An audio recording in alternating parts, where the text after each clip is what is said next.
اللي انا شخصيا اي انسان اقدر اجاوبه، لكن ما قدرت اجاوب نفسي، انه هو شنو اللي يخليه او يجبر ايناس الخالدي انه تطلع بهاي الصوره، تطلع بهيج مقاطع تسمح انه الناس يصوروها بحفلات خاصه وباوضاع يعني مش ولا بد، على قولة المصريين فلوس وعدها، شهره وعدها، اعلانات وتقدر تجيب، ليش يجدر تبهذل نفسها؟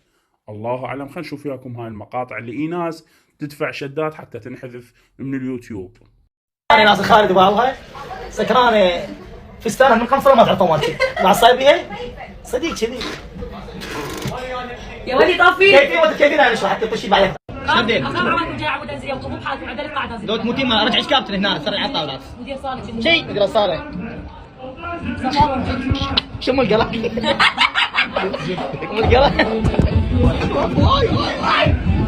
اي ناس تعال انت الكبد مالتي، انت الغاليه مالتي، تعال هي تعال تفضل تعال خردي ما نزلت يلا يلا والله لو واحد ازواج على ايش منع تعال على ايش منع النقابه ما يقبلون ينزلك النقابه هو اللي خالف قرار النقابه ما يقبلون عادي ورا ما يمتحنون. لا شو صار نمرتك تنازل ليش تسوي تكذب على العالم؟ ما تسوي هذا جرب يعني بريد التصوير شو بدنا نصور ما شايف؟ هاي جرب مو ساعه لاحظ انه سمك تليفون شنو هاي جرب هاي 13 كهرباء لا مو جرب مش جرب شاني فدوة قلبك ايش فيه منشور هذا اللي نشرته؟ ها هلا عبوسه ايش فيه منشور؟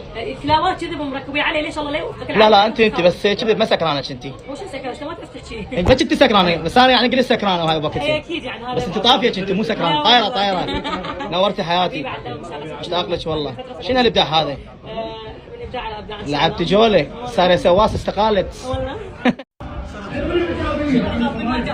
هو كان نجم كبير قال والله بعدين عن شقه تظن قاعده المجاهدين مو مساله سافروا علينا بحرم مصطفى ان شاء الله بعد حرم مصطفى شيء حصل كبير من تحفظين مقاماتنا